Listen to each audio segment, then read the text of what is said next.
कानपुर में भी जो है 8 साल की बच्ची को एक मौलाना लेकर के जाते हैं बहला फुसला करके। ये कई मौके पर लोग देखते हैं, उनको बचाने की कोशिश करते हैं तो उसका दुष्कर्म होने से बच गया। 8 साल की बच्ची, 12 साल की बच्ची, 3 साल की बच्ची, आज कोई बच्ची महफूज ही नहीं है। जाहिर तौर पर मैंने वही कहा ना कि वो दकियानुसी सोच वाले लोग जो पहनावे को दोषी ठहराते हैं, महिलाओं को एक कूड़ा करकट समझ के रखा है और बस यूज करो, फेंक दो। देखिए आस्था, सबसे पहली बात तो मैं जिस तरीके से अभी मोहसिन सर ने बोला तो मेरा भी राहत इंदौरी साहब ने एक बहुत सही लाइन बोली थी कि जो जुल्म करते हैं वो इतने बुरे नहीं होते, अदालत सज़ा न देकर आदत बिगाड़ देती है। और तब कहीं चाहकर ये कहा जा सकता था कि मैं हूँ एक फूल पाकीज़ा, मैं खुशबू हूँ ज़फ़ाओं की, और मुझे नापाक नज़रें इसलिए भी छू नहीं सकती कि मेरे सिर पर है एक चादर मेरी माँ की दुआओं। उन जो दोषी थे उन्हें सज़ा मिली वो, लेकिन वो सज़ा काफ़ी नहीं है, क्योंकि एक माँ ने अपनी बेटी खो दी, एक भाई ने अपनी बहन, एक पिता ने अपनी बेटी खोई और एक घर ने अपने घर की लक्ष्मी खो दी। जो राजनेता जो है दुष्कर्म के तमाम मामलों पर रोटी सेकते हैं, अगर वो कहते ना कि अब पछताए होत क्या जब चिड़िया चुग गई खेत। एनसीआरबी का आंकड़ा ये कहता है कि हर 90 घंटे में 5 महिलाएं रेप का शिकार होती हैं। यत्र नारस्तु पूज्यन्ते रमन्ते तत्र देवता। जहाँ पर स्त्री की पूजा होती है वहाँ पर देवता भी वास करते हैं। भारत की संस्कृति यही है और भारत इसी संस्कृति से चलता है।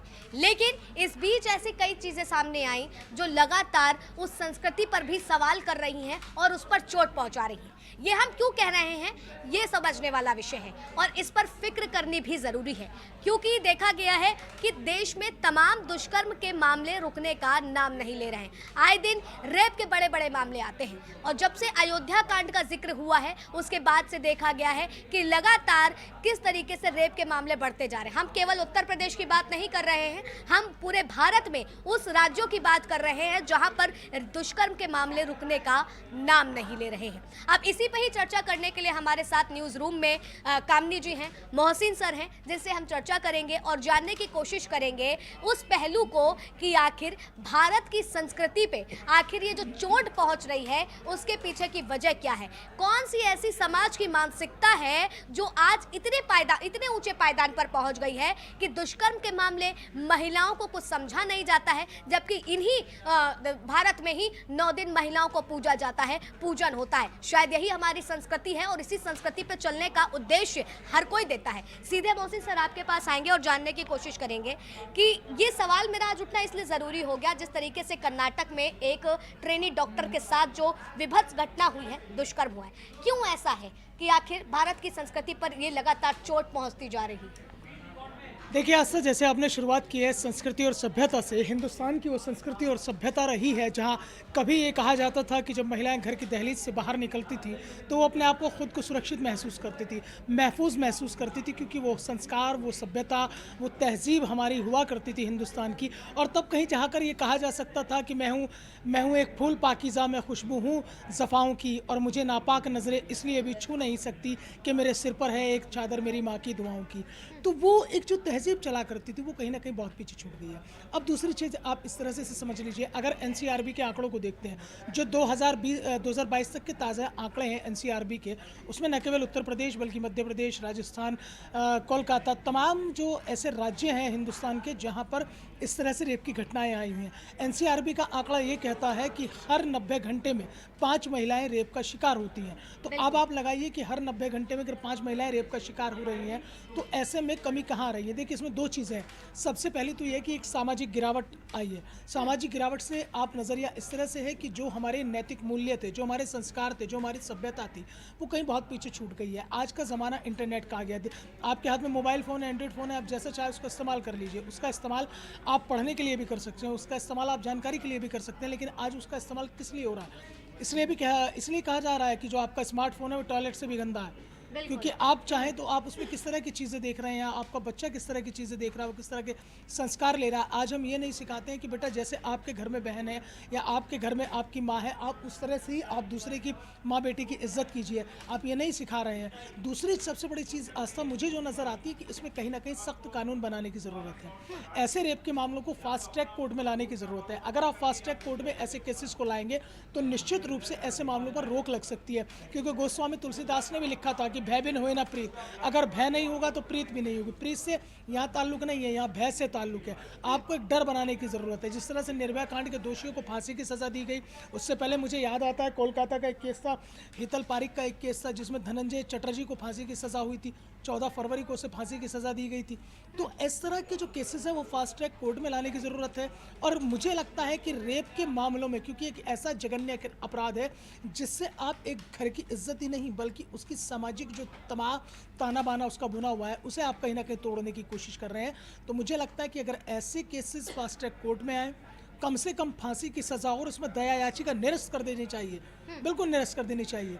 और दूसरा, एक सामाजिक मूल्य को हमें संजोने की ज़रूरत है। यही वजह है कि इस तरह के मामले लगातार बढ़ते जा रहे हैं। अब दूसरों के ऊपर दोषारोपण कर देंगे कि भाई लड़की जींस टॉप में जा रही है, लड़की ने स्कर्ट पहनी हुई है इसलिए नज़र फिसल गई, लड़के हैं गलती कर जाते हैं, राजनीतिक नज़रों का खेल है।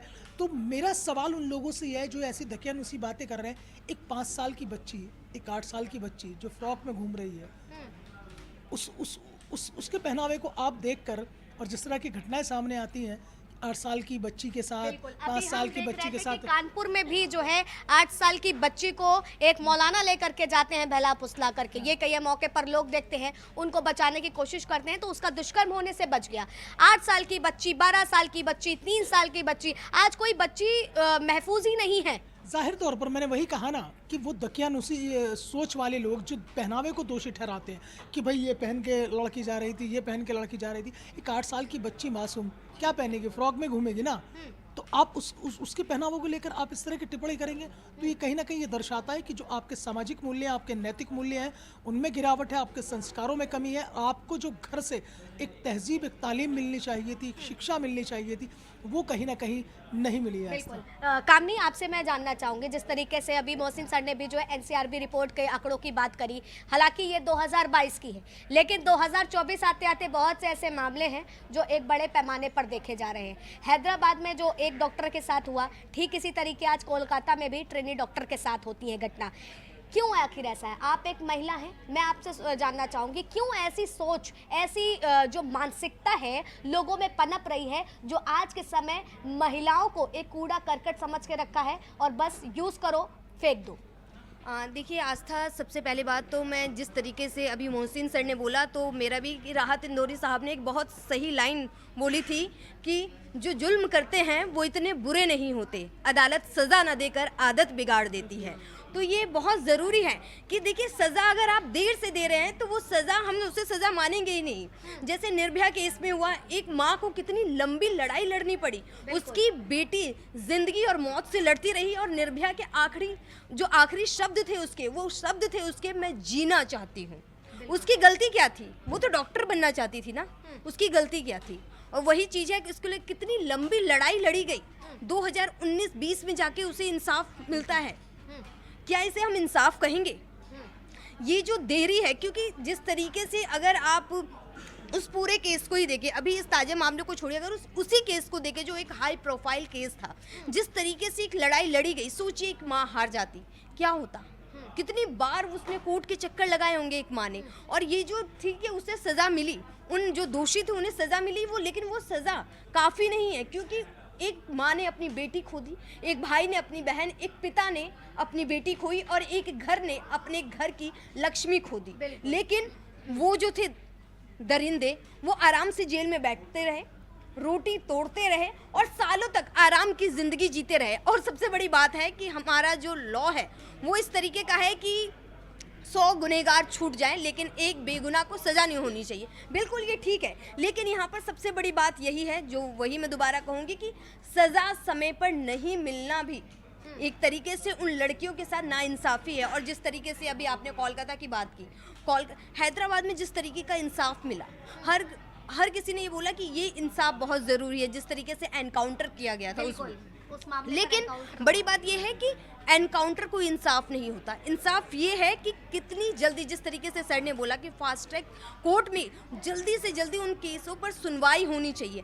यहाँ पे हम ये नहीं कहते कि जो दोषी नहीं है उसको भी सज़ा दी जाए, लेकिन वाकई में जो दोषी है उसे समय पर सज़ा देना बेहद ज़रूरी है। क्योंकि सोचिए एक लड़की कितनी पीड़ा से गुजर रही है, वो इतनी मुश्किल से वो अपनी ज़िंदगी जी रही है, आपने शुरुआत बहुत अच्छे लाइन से की कि संस्कृति का समाज हमारा देश महान है, लेकिन इसी महान देश में अगर महिलाएं अपने घर में भी सुरक्षित नहीं है, कितने केसेस आप और हम देखते हैं कि घर में भी महिलाएं, लड़कियां, बच्चियां सुरक्षित नहीं हैं, तो फिर बात है कि विकसित भारत कैसे बनेगा आपका? बिल्कुल, विकसित भारत का जिक्र होता है और यहाँ पर विकसित भारत के साथ में पड़ाव आता है राजनीति का, पड़ाव आता है सियासत का। और उस सियासत के घेरे में अगर देखते हैं, जब एक दुष्कर्म का मुद्दा आता है तो बहुत ज़्यादा, अगर कोई सपाई है या भाजपाई है, इस तरीके की चीज़ें होती हैं तो बड़े पैमाने पर एक एजेंडा चलता है। आखिर ये क्यों नहीं बोल रहे हैं, आखिर ये क्यों नहीं इस पर कुछ कर रहे हैं, क्यों कैंडल मार्च नहीं निकल रहे हैं, क्यों बड़ी बड़ी होल्डिंग्स नहीं निकल रही हैं, ये सारी चीज़ें होने लगती हैं। बिल्कुल, तो क्या कहेंगे इस पर कि आखिर जो राजनेता जो है दुष्कर्म के तमाम मामलों पर रोटी सेकते हैं, अगर वो कहते हैं ना कि अब पछताए होत क्या जब चिड़िया चुग गई खेत।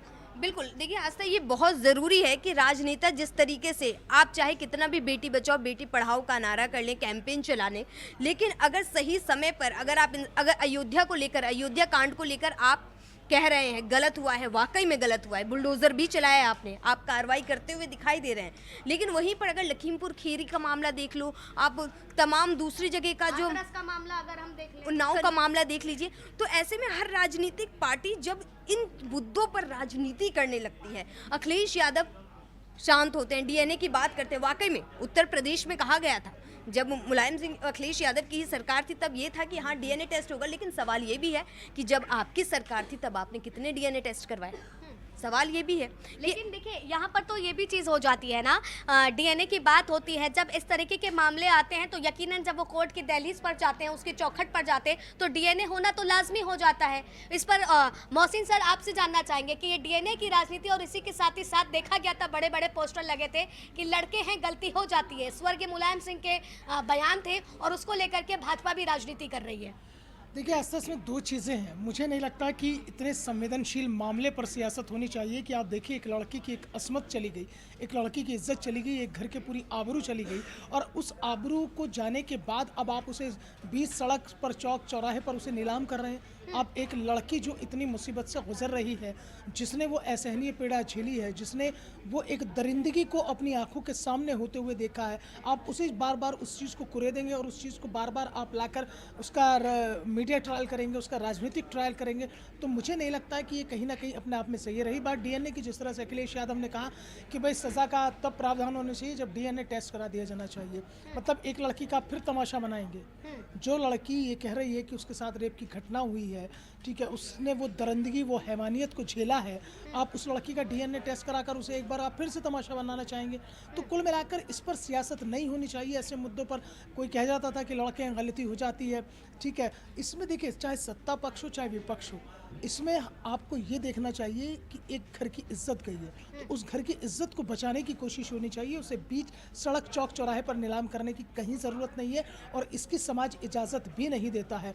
आप सोचिए उस लड़की पर, उसके घर वालों पर क्या गुजरती होगी कि जब वो इस दौर से आकर गुजरते हैं। अब तो हालात, जब से उत्तर प्रदेश में योगी की सरकार आई है, बहुत ज़्यादा हालात बदल गए हैं। 2017 से पहले का मुझे याद आता है कि जब इस तरह से रेप की घटनाएं होती थी या इस तरह के कोई मामले आते थे, तो थानों में इस तरह के सवाल जवाब होते थे कि एक लड़की शर्म के मारे पपक कर रोने लगती थी, वो बता नहीं पाती थी, उससे पुलिस वाले ऐसे सवाल किया करते थे, इससे शर्मनाक सवाल होते थे कि कोई भी एक सभ्य लड़की, एक सभ्य घर से आने वाली लड़की उसका जवाब नहीं दे सकती है। 2017 में उत्तर प्रदेश में योगी की सरकार आने के बाद कम से कम ये हालात तो बदले हैं। कम से कम शहदों में इस बात का तो डर है कि अगर आप इस तरह का अपराध करेंगे तो फिर आपके घर पर बाबा का बुलडोजर भी चलेगा और सख्त कार्रवाई भी होगी। वो हमने देखा भी अयोध्या वाले मामले में कि उत्तर प्रदेश की योगी सरकार ने सख्त कार्रवाई की और इस पूरे मामले पर उन्होंने न केवल बुलडोजर चला बल्कि उसे सलाखों के पीछे भी पहुंचा दिया। सवाल यहाँ पर मोहसिन सर ये है कि हम उत्तर प्रदेश की बात को लेकर के नहीं देख सकते हैं। उत्तर प्रदेश में जिस तरीके से कार्रवाई हो रही है, लगातार बोला भी गया कि अब या तो यहाँ पर अपराध होगा या फिर अपराधी जो है डर करके भागेंगे, ये सारी चीज़ें हमने देखी। लेकिन इस बीच में सबसे बड़ा सवाल ये है कि बहुत से लोग इस तरीके की मानसिकता रखते हैं कि आज जो दुष्कर्म के मामले बढ़ रहे हैं, इसमें सबसे ज़्यादा बॉलीवुड भी जिम्मेदार है। क्यों ऐसा होता है कि बॉलीवुड को भी इसमें सबसे बड़ा जिम्मेदार ठहराया जाता है? देखिए ऐसा कहीं ना कहीं, जैसा मैंने शुरुआत में जिक्र किया था कि ये जो मोबाइल फ़ोन है या एंड्रॉयड है, स्मार्टफोन है, आप जैसे चाहें इसका इस्तेमाल कर लें। आप ये देखिए कि जो हिंदी फिल्म इंडस्ट्री है उसके बाद में आप देखेंगे कि सिनेमाघरों में बहुत कम फिल्म रिलीज़ हो रही हैं। जब से ये वेब सीरीज़ का ज़माना आया है, जब से वेब सीरीज़ पर फिल्में आने लगेंगी, आप खुद देखिए कि उन्हें जिम्मेदार इसलिए ठहराया जा रहा है कि आपके जो शब्द हैं, आपके जो अल्फाज हैं, आपकी जो डायलॉग डिलीवरी है, आपकी जो स्क्रिप्टिंग है, आपकी जो कहानी है, उसमें कहीं ना कहीं वल्गैरिटी है। वेब सीरीज़ में आप देखेंगी कि दुनिया भर की गालियाँ हैं, न केवल गालियाँ हैं, उसमें कुछ ऐसे इंटीमेट सीन भी होते हैं जो कहीं ना कहीं युवाओं को देशभ्रमित कर देते हैं, उनकी जो माइंड सेट है उसे पूरी तरह से चेंज कर देते हैं। तो इसलिए बॉलीवुड को कहीं ना कहीं जिम्मेदार ठहराया जा रहा है कि बॉलीवुड ने अपना नजरिया पूरी तरह से बदल दिया।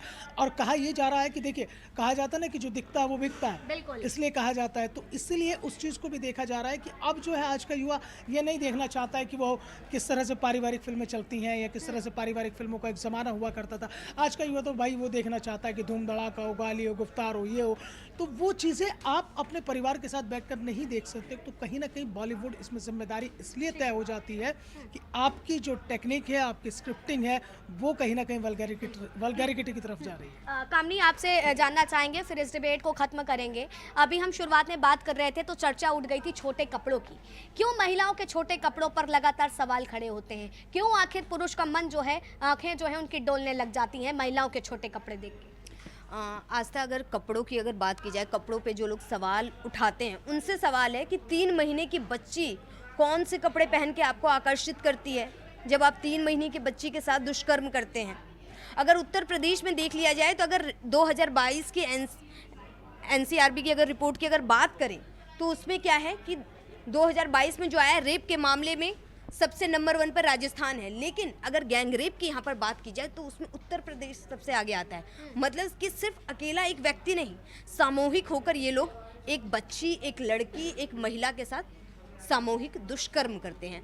और रही बात कपड़ों की, तो देखिए आस्था, बड़ी बात यह है कि कपड़ों की तो कोई बात ही नहीं है। अगर आपके ना मन चंगा तो कटौती में गंगा। तो अगर आपकी नीयत अच्छी है, आपका मन साफ है, जो ये लोग दूसरों को इन लोगों में से कितने लोग हैं अपनी बेटी को देखते हैं क्या ऐसी नज़र से? नहीं देखते हैं। क्योंकि वही बात है, आप जैसे ही सड़क पे चलते हो आप तुरंत दूसरी लड़की पे कमेंट करने लगते हो। क्या सूट पहनी हुई लड़की का आज तक कभी दुष्कर्म नहीं हुआ है? ये सवाल है उन लोगों से। जो लड़की सूट पहनती है, साड़ी पहनती है, जो बुरखे में रहती है, क्या उसका नहीं होता है दुष्कर्म? तो ये जो कपड़ों का सवाल है, देखिए हर चीज़ के लिए लड़की को जिम्मेदार ठहराना ये रवायत चलती आ रही है। लड़की की गलती है, अगर उसके साथ कुछ गलत होता है उसमें लड़की की गलती है, अगर उसका घर टूटता है उसमें लड़की की गलती है।